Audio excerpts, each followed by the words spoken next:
Hi Grizzlies, how you doing? Miss Stacy here for another edition of A Night Divided. So I hope everybody had a really good weekend and got to enjoy some of that sunshine outside for a little while. And this week is supposed to be very nice weather, so definitely something to look forward to. So I'm just looking, we're actually getting close to halfway through the book. So I might do a few more recordings just to make sure we get caught up.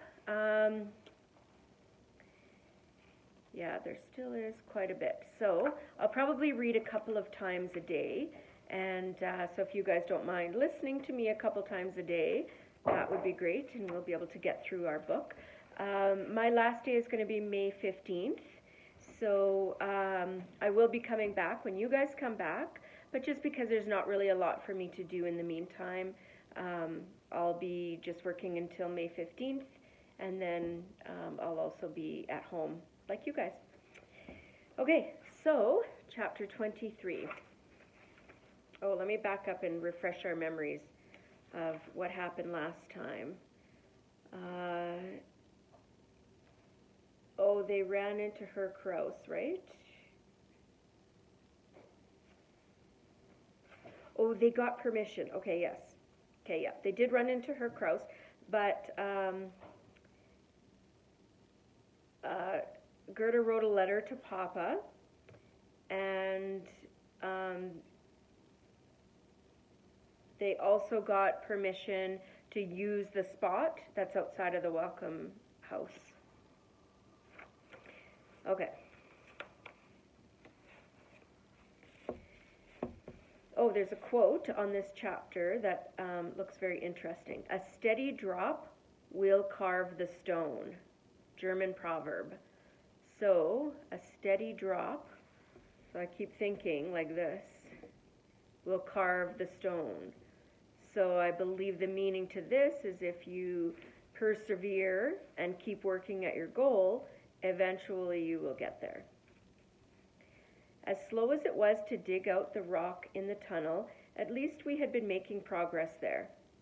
The next few days were spent almost entirely in the garden, working hard for no other purpose than as a cover for what we were actually doing, or should have been doing. I don't mind the idea of gardening, but the weeds were thick and sometimes thorny, and by the third day it was hard to care about the dirt out here when I really wanted to be down in the tunnel working. After an entire afternoon of pointless, sweaty labor, I didn't think the weeds looked any better than when we first began. When the heat of the day hit us, Fritz and I decided to sneak inside the building to get back to our real work. As before, he went into the tunnel while I removed dirt and with the bucket. But the small basement room was already piling high with dirt, and that bothered me. We had a long way to go before we reached the west. What if we ran out of places to store the dirt? Something needed to be done with it. I briefly toyed with the idea of returning to the weeding. At least the weeds didn't require me to think so much. Then I smiled as a wonderful idea came to my mind. If it worked, it would solve both my problems. Rather than dump out the bucket into inside the basement, I opened the boarded window and dumped it there. It made a much smaller pile than I expected, so I refilled the bucket from the dirt already in the basement and dumped it outside too. After 5 or 6 loads of dirt, I climbed outside and then used the small hand rake from the state to spread the dirt around. It went down smooth and dark and covered up every single weed beneath it. I didn't need to pull weeds.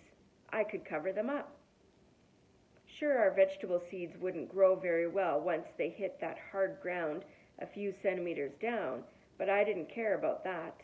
I didn't plan to be here that long. With renewed energy, I began emptying dirt from the basement. The routine was the same, to dump several loads at once and then spread it out. I did it slowly and tried to make it look as if I was pulling weeds rather than covering them. The watchtower was far enough away that unless the guards looked carefully, there wouldn't be any reason to investigate further. Or at least I hoped not. I was already listening for the approaching sound of one of their vehicles.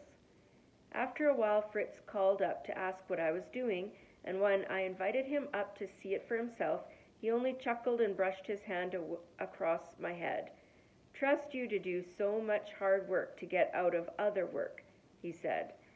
"But don't go so fast. If someone is looking for progress, they'll never believe we got all that weeded in a day." He was right, and I returned to carrying dirt back up the ladder. Over and over, that was my routine. Climb up to the air raid shelter, scoop dirt into the bucket, hook it over my arm, climb up the ladder, dump it out. Repeat. Again and again and again. Rest a little, and then start all over. I'd lost track days ago of how many times I made the climb. I could do this now in my sleep. Who knows? I was so tired, maybe I did. I usually took my rests in the shelter while I watched Fritz's progress. He was nearly 5 meters into the tunnel and kept track of how straight it was with some boards he had nailed together perpendicular to each other. If one end was always kept straight with the shelter's entrance, the other end should point like an arrow in the direction he should dig. Oh, that's smart. One late afternoon, Fritz said he would lift the buckets for me if I would go and find water to refill his canteen. It required a short walk back to the main part of the city, but I was eager for the change of routine. I stripped off my overalls and stopped by the pond to wash my face and hands. If I was going to convince a restaurant to give me water, I needed to be presentable enough to walk inside. Then I set off toward a nearby sausage shop where my family used to eat. When I was almost to the restaurant, my eye roamed across the street to a building that had been bombed during the war and still hadn't been repaired. Attempts had been made to clear it some years ago. I could tell that because of some rusty old machinery and other pieces of equipment left on the site. There was even a long rope with a pulley attached so that the heavier items could be lifted onto trucks. A pulley! My mind began racing as I pictured that very item in the basement of the Welcome Building. With a pulley, there would be no more climbing up and down the ladder. Fritz could fill the dirt below, and I could pull it up with a rope and then empty it in the basement. We could work twice as fast with half the effort. I needed that pulley. You guys remember doing pulleys in grade 4 science? Gerda, what are you doing here?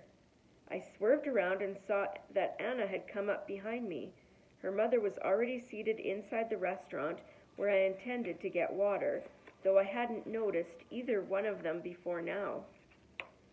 It shouldn't have surprised me to see them here. This was their neighborhood after all. But of course she was surprised to see me and looking as dirty as I'm sure I did. I stepped back and forced a smile to my face.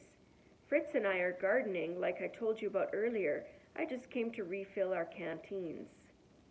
Let me get it for you, she said, and then wrinkled up her nose. No offense, but you smell like you're up to your eyeballs in gardening.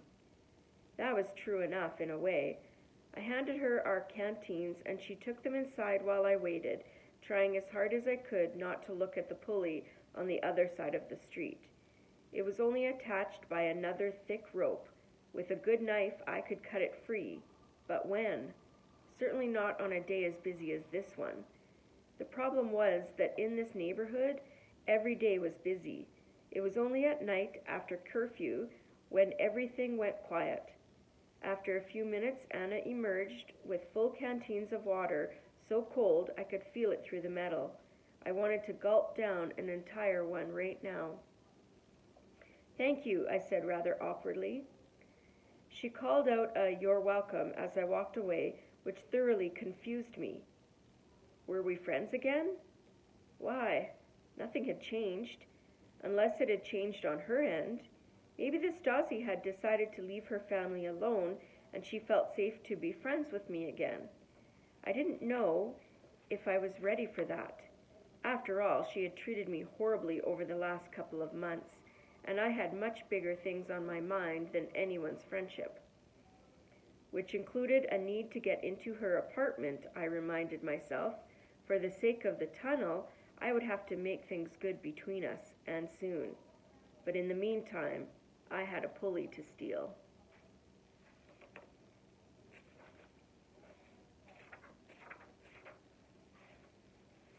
Chapter 24. I didn't tell Fritz my plan. Not only would he have accused me of every kind of stupidity, but he also would have been right to do it. However, he couldn't feel the aches in my body every night after hauling up those buckets. It wasn't just my arms or shoulders. Every part of me was exhausted and sore. Each morning I started more tired and ended more drained. I was carrying lighter loads than when we first began, and fewer of them. If something didn't change by the end of the week, Fritz would be doing all the work while I sat aside, useless as the growing piles of dirt. Police regularly patrolled the streets after curfew, but as young as I was, if they caught me, probably the worst thing to happen would be a ride home in their car with a slapped hand and another page for my file. Probably. Unless I had already stolen the pulley by then, which would be impossible to explain, it would be reported to the Stasi, who would wonder what a 12-year-old girl wanted with such a tool. They would find the tunnel, and we had gone too far for me to pretend Fritz hadn't been involved. So it was decided then, I couldn't get caught. It was very early on a rainy Saturday morning when I snuck out of the apartment. My plan was to get the pulley before anyone else was allowed outside, and to be on my way home immediately after curfew was lifted. That way, I only had to sneak around in one direction. I wore my blandest clothes, which really only required a choice between communist gray and communist grayer. They would camouflage me against the walls in the early morning light. I also brought a small burlap sack and our sharpest kitchen knife. Almost as soon as I got onto the street, a Trabant Kubel drove by, full of police, and I backed into the shadows of our doorway. The officers' rifles reflected from the streetlights, and their shared laughter was coarse and louder than it ought to be for this early hour. Louder than it ever ought to be, actually. I wondered what men like them might find funny. Probably we had a different sense of humor, because nothing about our police force ever made me smile. For several long minutes after they'd left, I fought against my instinct to go back inside. That would have been the smart thing to do. Then I reminded myself that tunneling beneath the death strip was hardly a smart act, so at least I was being consistent. After they could no longer be heard, I made myself take the first step onto the sidewalk, and after that I was committed. The streets were quieter than I'd ever seen them, and it felt as though the entire city had been abandoned. This was probably what my neighborhood would have become if the Berlin Wall hadn't gone up. We would have left, and Herr Kraus too.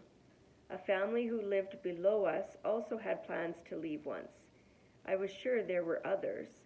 Eventually, the whole city would have emptied out, except for the most loyal party officials and the Stasi and Grenzer officers.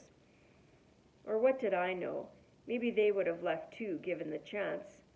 Russia's new first secretary, Brezhnev, would have rolled through here on a tour from Moscow and found he was the leader of a vast country of empty buildings and overgrown farmland. I balled up my courage and my fists along with it, rounding the safety of the corner while keeping as close to the shadows and coves as possible. I saw nobody, heard nobody, and as far as I could tell, I was completely alone out here. The next part of my walk was the most dangerous. I had to dart across a street that was usually quite busy in the daytime.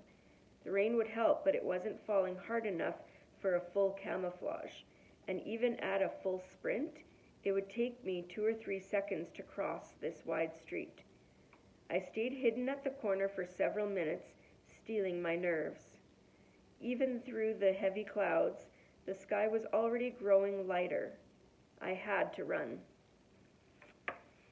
If I didn't go now, then curfew would end and I would be stuck here with no hope of getting that pulley. I refused to haul dirt buckets up that ladder again, not when a much better option was within my reach. That single thought was enough to prompt me into moving. I gave one last look in every direction and then ran. Ran like I never had before. I was blind to everything but the corner in front of me and the protection it would offer. My feet were light upon the street, and I jumped the curb so there would be no chance of tripping. Then I lunged for the cove of the nearest building, as if fire was at my heels. I landed in there and almost screamed. A woman was already using that same cove to hide and looked as startled to see me as I was her. Her silky long hair was as dark as her sleek outfit, but pulled behind her in a fashion more elegant than I usually saw. She was beautiful, but had clearly tried to play it down by wearing only a bare amount of makeup. I felt clumsy and plain beside her, and would have left right away if I had anywhere better to go. Her face softened as she looked at me. "I know you. Aldous Lowe's daughter, right?" It bothered me that she should know that, especially since I was certain I did not know her. She only smiled and said, "It looks like you're no better at staying out of trouble than he was. But your father was a very inspirational man. He meant a lot to those of us who want to see things changed here in the East." She spoke of him like he was dead, the same way my mother often did, something I always resented, and she hadn't told me anything about herself. Getting no reaction from me, the woman said, "It's not safe to be out here this time of night." She reached into her pocket and pulled out 5 Ostmarks. "Could you use this?" Frankly, I was so relieved that she didn't demand a bribe of silence from me, I barely even thought about the fact that I was the one receiving the bribe.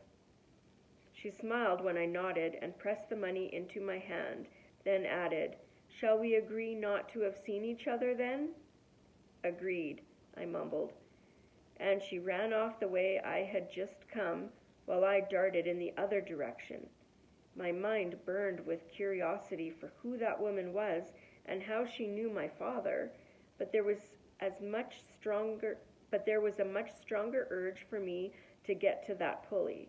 The sun was rising fast. I didn't have much time.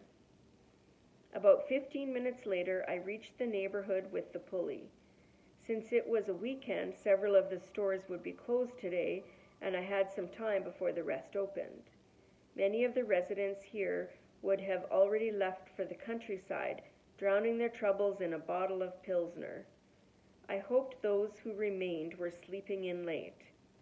I breathed a little easier once I was in the lot with the damaged building. There were plenty of places to hide, and based on the scattered garbage I passed, other people had hidden here before me. I had to stack a couple of cinder blocks on their ends to stand high enough to reach the pulley, but after checking the area carefully to be sure I was still alone, I reached up with my knife, sawed off the rope, and let the pulley drop to the ground. I jumped down, hid it in my burlap sack, and crouched behind the rubble in the lot until the first signs of traffic grew around me. It was an easy walk home, but as soon as I rounded the last corner, I saw Fritz waiting for me on the street. His face was nearly purple, and his breaths were harsh and shallow. He grabbed my shirt collar and yanked me inside the apartment building, then twisted me around. "What were you thinking?" he hissed. My chest tightened as I got ready for the argument that clearly was coming. I had known he'd be angry when he learned I was gone, especially that I went alone, but my reasons were good. If he wanted to fight about this, we would, but I would win. "We needed something, and I got it," I said. "Nothing is worth what you did. How dare you, Gerda?" I started to retort, but quickly lost any interest in arguing. Now that I really looked at him, it wasn't anger in his eyes. It was fear, more than I'd ever seen in my brother before. I opened the burlap sack just enough for him to see what was inside, and when I did, he nodded, and tears streamed down his cheeks. He grabbed me into a hug, his stiff fingers digging into my back to communicate the worries still trapped inside him. He whispered, "That was too stupid to count as bravery. What if we lost you? Never do that again, Gerda. Never do anything like that again." I gave him an apology, but only for making him so afraid. I could never regret what I'd done, because now we had a pulley.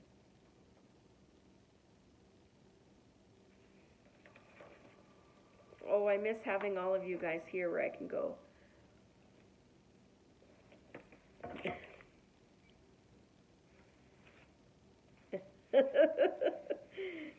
That was fun.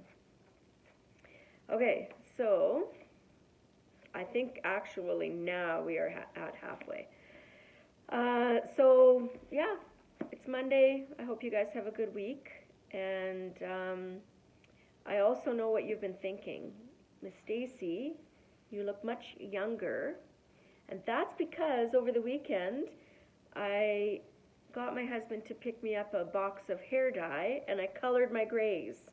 So I feel like I look very, very young, 10 years younger. So I knew you guys were thinking that too. Anyways, miss you guys, and see you later. Bye.